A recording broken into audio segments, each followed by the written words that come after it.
నమస్కారం. PBC presents rise the voice with Harikrishna కార్యక్రమానికి స్వాగతం, సుస్వాగతం.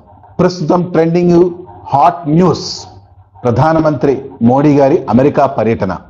ఈ పర్యటన లాభిస్తుందా? ఎంతవరకు లాభిస్తుంది? దీనివల్ల వచ్చే ప్రయోజనాలేంటి? మనతో మాట్లాడడానికి, మనతో డిస్కస్ చేయడానికి న్యూయార్క్ నుంచి lead India foundation and chairman Hari Ippanapalli గారు, అలాగే America senate member Upendra Chivukula గారు మనతో ఉన్నారు. వారిని అడిగి మరిన్ని వివరాలు తెలుసుకుందాం. నమస్కారం హరి గారు. నమస్కారం ఉపేంద్ర గారు. నమస్కారం. ఎలా ఉన్నారు ఉపేంద్ర గారు? చాలా బాగున్నాం. ఇక్కడ కూడా వాతావరణం అంతా బాగానే ఉన్నది.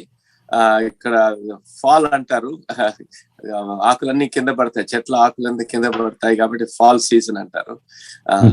వెదర్ చాలా బాగుంది. Very good sir. హరి గారు మీరు ఎలా ఉన్నారు? చాలా బాగున్నాం సార్. మోడీ గారు అమెరికాకు వచ్చారు, చాలా ఎక్సైటింగ్ గా ఉంది టైం అంతా, ఇండియన్ అమెరికన్స్ కి ముఖ్యంగా. తర్వాత ఇక్కడ అబౌట్ క్లోజ్ టు 57% వ్యాక్సినేట్ అయ్యారు. ప్రధాని మోడీ పర్యటన, అమెరికా పర్యటన, దానిపై మీ ముఖ్యంగా ముందు మీ స్పందన చెప్పండి.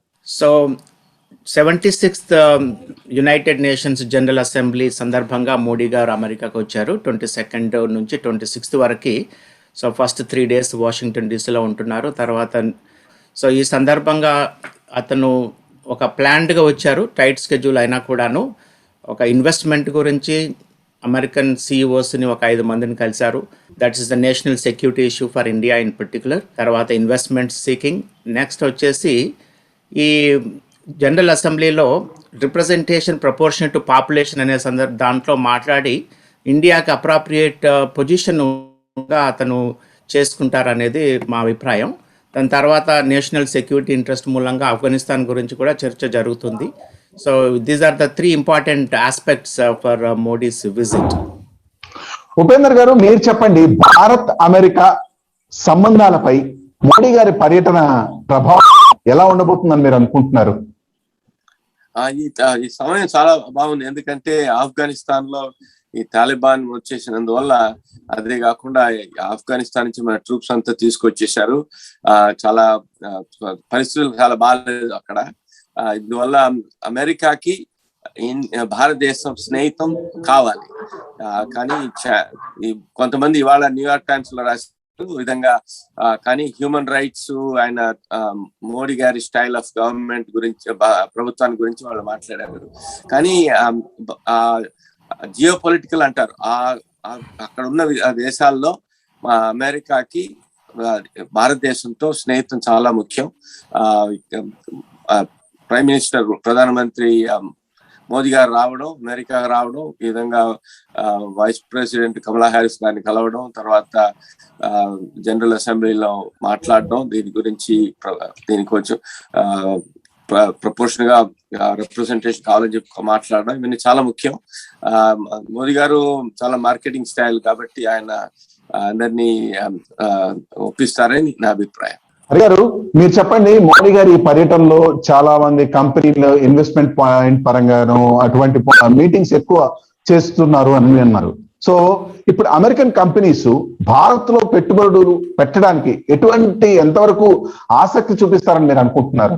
So there are about 5 CEOs he met. General atomics నుంచి వివేక్ లాల్, దాని తర్వాత వచ్చేసి బ్లాక్ స్టోన్ CEO స్టీఫెన్ స్వాచ్మన్ని. నెక్స్ట్ వచ్చేసి he met 3 other Adobe CEO. ఇట్లాంటి వాళ్ళను కలిశారు. ముఖ్యంగా let's talk about the Blackstone CEOs meeting, Steven స్వాచ్మన్ గురించి. So they invested already about $60 billion in the Indian market, and now he pledged after the meeting to invest additional $40 billion, which is a significant amount of money for one company to park the money. But the main thing I was mentioning about is this disinvestment of the public sector companies for monetization purpose. That's a major discussion that happened, and Modi is planning to do that, to raise capital to invest in other areas like healthcare, education and infrastructure in India. I think that is an important aspect of these CEOs meetings. And then he's also meeting the Quad, Japan, Australia and US today along with Biden. And that will also probably trigger some more discussions in terms of countering China and how do we direct investments into India to counter China in many ways, from the security point of view, from the business point of view, and the whole world is looking for a trusted partner in business. Right. China proved that they are not trustworthy, so it's an opportunity for India to take this into a bigger responsibility to promote India globally, to attract investments into India. అంటే ఇప్పుడు చైనాలో చాలా వరకు పెట్టుబడులు వెనక్కి తగ్గాయని మనం వింటూనే ఉన్నాం. ఆ వెనక్కి తగ్గడం ప్లస్ ఈ క్వాడ్ సమిట్ లో చాలా దేశాలు కలిసి కూర్చొని మాట్లాడడం, ప్రధానమంత్రి మోడీ గారు వాళ్ళందరితో సంప్రదింపులు జరగడం, అలాగే చాలా కంపెనీలు కూడా ముందుకు వస్తున్నాయి. ఇటువంటి తరుణంలో మనకి ఇది ఒక లాభదాయకమైన అవకాశం అనుకోవచ్చా హరి గారు, అంటే వ్యాపార పరంగా? Tapakunda. The whole world is looking for India as a destination for investment because of the Chinese disaster after the COVID. They proved themselves that they are not trustworthy and they are not reliable, and they are not disclosing the facts to the world of what triggered the COVID, because the origin is China, and whether it is a lab oriented or is a natural virus, but still it is not clear. It's very unfortunate that the whole world suffered because of this. And definitely the world is looking for India for geopolitical reasons as well as for financial interest to investments, because that is the destination right now. And it is projected that India is going to cross the Chinese population, so there is a lot of middle class families which will generate a lot of business for Right. companies coming in.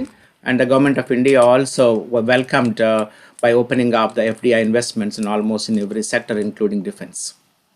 So overall గా ఇది ఒక లాభదాయకమైన పర్యటన అనే చెప్పుకోవచ్చు, అంతే కదా హరి గారు, మీరు చెప్పడం?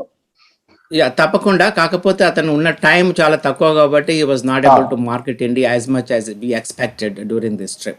I wish he stayed for a couple of more days to meet a lot more people, to mobilize the support both geopolitically as well as financially. Since we can't check about the schedule of Prime Minister, right? ఆయన ఏదో time point తో వచ్చున్నారు. Anyways, Upender గారు మీరు చెప్పండి. ఇప్పుడు మనకి చాలా వరకు భారత ప్రజల్లోనూ, అటు అమెరికా భారత సంతతి చెందిన ప్రజల్లోనూ వినిపిస్తున్న మాట కమలా హ్యారిస్. సో రీసెంట్ గా కమలా హ్యారిస్ తో కూడా ప్రధానమంత్రి మోడీ గారు మీట్ అయ్యారు. మరి వాళ్ళ మధ్య సంభాషణ ఎలా ఉంటుంది? మన ద్వైపాక్షిక సంబంధాలు ఎక్కువగా మెరుగుపడతాయా ఈ మీటింగ్ తో అనుకోవచ్చా? తప్పకుండా. ఎందుకంటే మోదీ గారు ఆయన ఒక రకంగా మాట్లాడి, ఆయన మార్కెటింగ్ స్టైల్ కాబట్టి ఆయన బాగా మాట్లాడగలరు. కమలా హ్యారిస్ కూడా భారతదేశం బ్యాక్గ్రౌండ్ ఉన్నందువల్ల ఆవిడ కూడా దీని మీద ఇంట్రెస్ట్ చూపించవచ్చు. అదే కాకుండా ఈ సిచ్యువేషన్, జియో పొలిటికల్ సిచ్యువేషన్ వల్ల ఇండియాకి చాలా మంచి జరుగుతుంది. హరి గారు చెప్పినట్టు చైనా మీద ఉన్న అమెరికాకు ఉన్న నమ్మకం పోయింది. అదే కాకుండా పాకిస్తాన్ మీద కూడా నమ్మకం పోయింది. ఎందుకంటే వాళ్ళు తాలిబాన్ వాళ్ళతో చేసి అమెరికా వ్యతిరేకంగా చేస్తారని చెప్పి అది కూడా చాలా మందికి కాంగ్రెస్ మెన్, సెనేటర్స్ అందరూ మాట్లాడుతున్నారు. కాబట్టి ఇండియాకి మంచి పరిస్థితి ఇప్పుడు మనం దాన్ని ఎట్లా మాక్సిమం అవకాశం తీసుకుందాం అని చెప్పి అది చూసుకోవాలి మనం. ఉపేందర్ గారు, మీరు సెనేట్ మెంబర్ గా చేశారు, సో మీకు తెలిసే ఉంటుంది US general assembly sessions meetings ఎలా ఉంటాయని. సో రాబోయే టైంలో ఈ యుఎస్ జనరల్ అసెంబ్లీలో మోడీ గారి స్పీచ్ ఎలా ఉండబోతుందని మీరు అనుకుంటున్నారు? ఆయన చాలా బాగా మాట్లాడతారు. హిందీ కానీ ఇంగ్లీష్ కానీ చాలా బాగా మాట్లాడతారు. ఆయన చాలా ఎనర్జైజింగ్ గా, తర్వాత మోటివేటింగ్, ఆయన ఇండియా గురించి చాలా గర్వంగా చాలా మాట్లాడతారు. కాబట్టి చాలా బాగుంటుందని నా అభిప్రాయం. సో ఒక రకంగా మన ఇద్దరు దేశాల మధ్య బాగా ఎక్కువ పరస్పర సంబంధాలు మెరుగుపడతాయని అనుకోవచ్చు అనమాట ఈ స్పీచ్ తో కూడా. తప్పకుండా. అది కాకపోతే ఒక హ్యూమన్ రైట్స్ గురించి కొంచెం వీళ్ళు మీడియా వాళ్ళు కొంచెం నెగటివ్ గా రాస్తారు, కానీ దాని గురించి ఆయన కొంచెం బాగా ఎక్స్ప్లెయిన్ చేస్తే సరిపోతుంది అంతే. ఉపేందర్ గారు, ఇంకొక క్వశ్చన్, స్ట్రైట్ క్వశ్చన్. ఇక్కడ భారతదేశంలో గాని అటు అమెరికాలో గాని కమలా హారిస్ గారు భారతదేశం వైపు కొంచెం చిన్న చూపు చూస్తున్నారన్న ఒక చిన్న వార్తన కూడా వినిపిస్తోంది. అది ఆరోపణ, దాంట్లో వాస్తవం ఎంత ఎవరికి తెలియదు. సో దీని గురించి మీ అభిప్రాయం ఏంటి? అంటే ఆవిడ అమెరికన్, ఒక ఆయన వచ్చి జమైకా నుంచి వచ్చి ఆయన నల్ల వాళ్ళది ఉంది కాబట్టి అది కలుపు కదా, కలుపు నలుపు, తర్వాత భారతదేశం కలుపు నలుపు అంటారు. అది దానివల్ల ఆవిడ అదే కాకుండా ఇది రాజకీయాల్లో ఉన్న వాళ్ళు అటు ఇటు డాన్స్ చేస్తారు, అంటే నృత్యం చేస్తారు, పొలిటికల్ డాన్స్. ఆ విధంగా ఆవిడ చాలా బాగా చేస్తుందని నా అభిప్రాయం. అదే కాకుండా ఆవిడ అదంతా అవకాశాలు చూసుకుంటారు కదా పాలిటీషియన్స్ అంటే, వాళ్ళు అవకాశాన్ని బట్టి, ఆపర్చునిటీని బట్టి వాళ్ళు చూసుకుంటారు. కాబట్టి ఇది అమెరికాకి చాలా ముఖ్యం. కాబట్టి ఆవిడ భారతదేశానికి స్నేహితానికి తర్వాత దాన్ని ముందు తీసుకెళ్ళడానికి ఆవిడ తప్పకుండా చేస్తుంది. ఎందుకంటే బైడెన్ గారికి కూడా ఇండియా అంటే చాలా అభిమానం.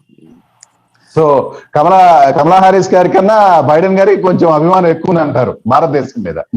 అంటే చాలా సంవత్సరాలుగా వాళ్ళ పరిచయం ఉంది కదా, అందువల్ల ఈ కమలా హ్యారిస్ సెనెట్ లో ఆవిడకి ఇండియాకి సంబంధం తక్కువ. అది మోదీ గారిని మీట్ చేసి మళ్ళీ దానివల్ల సంబంధం పెరుగుతుందని అనుకుంటాను. హరి గారు, మీరు చెప్పండి, కరోనా నియంత్రణ, వ్యాక్సినేషన్ ఇటువంటి అంశాలపై పరస్పరంగా మన భారతదేశం, అమెరికా రెండు ఎటువంటి కార్యక్రమాలు చేపట్టబోవచ్చు ఈ పర్యటన అనంతరం? ఇప్పుడు ముఖ్యంగా India is the main producer of the vaccines for the world, and now they are requesting sincerely to produce more vaccines so that the proportionate distribution to the population around the world. Because vaccine వేసుకున్న వాళ్ళని restrict చేయకుండా ఉండడానికి వీల్లేదు, ఇంకా globalisation అయిపోయింది కాబట్టి అందరూ travel చేయాల్సిన పరిస్థితి. వ్యాక్సిన్ లేకుండా ట్రావెల్ చేయడానికి అన్ని రిస్ట్రిక్షన్స్ ఉన్నాయి. కాబట్టి బిజినెస్ డెవలప్ చేయాలి అంటే ప్రయాణాలు ఓపెన్ చేయాల్సిన పరిస్థితి ఉంది. ఇప్పుడు ఇండియా నుంచి కూడా వీళ్ళు నవంబర్ నుంచి ప్రయాణాలు ఓపెన్ చేయడానికి ఆల్రెడీ ప్రణాళిక వేశారు. కాబట్టి ప్రపంచంలో ఉన్న ప్రజలందరికీ వ్యాక్సిన్ అందించే విధంగా పద్ధతులు అమెరికా కానీ వేరే దేశాలుగా డెవలప్డ్ కంట్రీస్ కూడా కాంట్రిబ్యూట్ చేయడానికి ముందుకు వస్తున్నాయి. కాబట్టి ఇండియాను వాళ్ళు ప్రొడ్యూస్ చేయడానికి రిక్వెస్ట్ చేసే పరిస్థితి కమలా హ్యారిస్ తర్వాత మోడీ మీటింగ్లో కూడా అదే ముఖ్యంగా జరిగింది. మనం ఆల్రెడీ కొంత వ్యాక్సినేషన్ ఎక్స్పోర్ట్ చేశాము, ఇంకా ఎక్కువ ప్రొడ్యూస్ చేసి ప్రపంచంలో ఉన్న అందరికీ అందించాలనేది వాళ్ళ రిక్వెస్ట్. అది కూడా ఒక డిస్కషన్ పాయింట్ లాగా వస్తుంది మన యునైటెడ్ నేషన్స్ మోడీ గారు మాట్లాడే దాంట్లో, ఈక్విటబుల్ డిస్ట్రిబ్యూషన్ అనే పదాన్ని. దాని తర్వాత వచ్చేసి మోడీ గారు యునైటెడ్ నేషన్స్లో మాట్లాడేది ఈ ఆఫ్ఘనిస్తాన్ గురించి కూడా ముఖ్యంగా ఉంటుంది. తర్వాత main focus of the United nations going to be on the climate change. We already have disasters all over the world. So ముఖ్యంగా నిన్న కాలిఫోర్నియా గవర్నర్ వచ్చేసి $15 బిలియన్ అనౌన్స్ చేశారు ఈ క్లైమేట్ కంట్రోల్ దాని గురించి, ఎందుకంటే లాట్ ఆఫ్ ఫైర్స్ వస్తున్నాయి. అదే పద్ధతిలో ప్రపంచంలో కూడా అందరూ ఐక్యంగా రావాలి, ఈ క్లైమేట్ కంట్రోల్ సీరియస్గా తీసుకొని బై 2050 కార్బన్ ఎమిషన్స్ నెట్ జీరోకి తీసుకురావాలనే దాని మీద కూడా డిస్కషన్ యునైటెడ్ నేషన్స్ స్పీచ్లో ఉంటుంది. India is planning to do that because the third largest producer of the CO2 in the world. కాబట్టి ఇండియా మీద కూడా ప్రెషర్ ఉంటుంది దాంట్లో. మీరు ఎలాగో ఆఫ్ఘనిస్తాన్ టాపిక్ తీసుకొచ్చారు కాబట్టి అడుగుతున్నాను. ఇప్పుడు ఈ ఆఫ్ఘనిస్తాన్ ఇష్యూ గురించి ప్రధానమంత్రి మోడీ గారు బైడెన్ తో చర్చించే అవకాశం ఏమైనా ఉందంటారా? బలగాల ఉపసంహరణ వీటి అంశాల మీద తప్పకుండా that will be one of the main discussion point with Biden today, because it's a national security issue for India, and India got involved and invested in Afghanistan during previous regime, and India's about couple of $1 billion. I'm sure they lost once Taliban took over the Afghanistan. So, but more than money, I think the national security interest will be discussed, and that's where the Quad Nations meeting also will focus on Afghanistan issue. And Upendra గారు, మీరు చెప్పండి, గతంలో Trump అధ్యక్షుడిగా ఉన్నప్పుడు భారత్ తో ఎటువంటి సత్సంబంధాలు అమెరికాకు ఉన్నాయో అటువంటి సత్సంబంధాలే ఇప్పుడు కూడా కొనసాగించవచ్చా, ఇంకా మెరుగుపరుచుకోవచ్చా, ఏమనుకుంటారు? అంటే ట్రంప్ ఉన్నప్పుడు రాజకీయాల పరిస్థితి, దేశాల పరిస్థితి వేరే, దానిలోంచి మార్పు వచ్చింది. కాబట్టి డెమోక్రాట్స్ కానీ తర్వాత బైడెన్ అడ్మినిస్ట్రేషన్ కానీ అక్కడ వాళ్ళ అమెరికా ఇంట్రెస్ట్ చూస్తే భారతదేశానికి చాలా ముఖ్యత ఇవ్వాలి. అది చాలా ముఖ్యం. అదే కాకుండా ఈ సిచ్యువేషన్ ఏంటంటే భారతదేశం కూడా వాళ్ళతో భాగస్తులుగా చేరి ఆఫ్ఘనిస్తాన్ లో రకరకాల ఇన్వెస్ట్ చేస్తున్నారు. ఇది ట్రూప్స్ కానీ తర్వాత సపోర్ట్ అన్ని చేశారు కాబట్టి, దగ్గర ఉన్నది కాబట్టి చేశారు. అందువల్ల ఆ మిత్రత్వానికి చూసుకుంటారు. అదే కాకుండా హరి గారు చెప్పినట్టు సెక్యూరిటీ చాలా ముఖ్యం. ఆ ఏరియాలో ఎట్లా సెక్యూర్ చేయాలంటే చైనాని బ్యాలెన్స్ చేయగలిగింది భారతదేశం ఒక్కటే. కాబట్టి అమెరికా బైడెన్ గారు ఇది తప్పకుండా ట్రంప్ నాయకత్వంలో ఎట్లా జరిగిందో అదే విధంగా ముందుకు వెళ్తుందని అనుకుంటారు. కమలా హారిస్ తో మోడీ గారు జరిగిన మీటింగ్ లో ఒక ఒక ఉత్సాహాన్ని ఇచ్చే అంశం ఏదైనా ఉంది అని అంటే ఆవిడే స్వయంగా పాకిస్తాన్ అంశం లేవనెత్తడం, చెప్పడం ఏంటంటే పాకిస్తాన్ లో ఉగ్రవాదం పెంపొందించబడుతుందని చాలా క్లియర్ కట్ గా చెప్పారు. సో అలా పాకిస్తాన్ పై ప్రత్యక్షంగానే ఆవిడ చురకలు అంటించిన నేపథ్యంలో ఇప్పుడున్న పరిస్థితుల్లో కాశ్మీర్ పై అమెరికా వైఖరి ఎలా ఉండబోతుంది? ఇప్పుడు కాశ్మీర్ విషయం వాళ్ళు సెపరేట్ గా చూస్తారు. ఎందుకంటే డెమోక్రాట్స్ వచ్చి మన హ్యూమన్ రైట్స్ అవన్నీ అని చూసుకుంటారు. ఈ విధంగా ఏం జరిగింది కాశ్మీర్ లో అది కొన్ని రోజులు అది ఇప్పుడు చాలా మంది మర్చిపోయినారు, దాని గురించి ఏమైంది ఏమంతా అంతా మర్చిపోయినారు. కానీ ఇమ్రాన్ ఖాన్ మర్చిపోవట్లేదు కదా, వాడు మర్చిపోలేదు, అర్థం మర్చిపోలేదు. అదే కాకుండా ఈ మీడియా తర్వాత ఈ హ్యూమన్ రైట్స్ యాక్టివిస్ట్ వాళ్ళు కూడా మర్చిపోరు కదా, కాబట్టి అది జ్ఞాపకం చేస్తూనే ఉంటారు. కానీ కాశ్మీర్ విషయం సెపరేట్ గా పెడతారు. కానీ కావాల్సిన సెక్యూరిటీ అది అదే విధంగా సెక్యూరిటీ చూసుకుంటారు. మీరు చూసుకోండి, ఇజ్రాయెల్ ఉదాహరణ చూసుకున్నారంటే అమెరికా సెక్యూరిటీ కోసం ఇజ్రాయెల్ తో చాలా చేస్తారు. కానీ వాళ్ళ రిలేషన్షిప్స్ మిడిల్ ఈస్ట్ అక్కడ మిడిల్ ఈస్ట్ దేశాలతో అది కంటిన్యూ చేస్తారు. సౌదీ అరేబియాతో కంటిన్యూ చేస్తారు, తర్వాత ఇరాక్ వాటి అన్ని కంటిన్యూ చేస్తారు. కాబట్టి కాశ్మీర్ విషయం కొంచెం సెన్సిటివ్ కాబట్టి వాళ్ళు కొంచెం జాగ్రత్తగా నడుస్తారు. Let's take a small short break in Raise the Voice.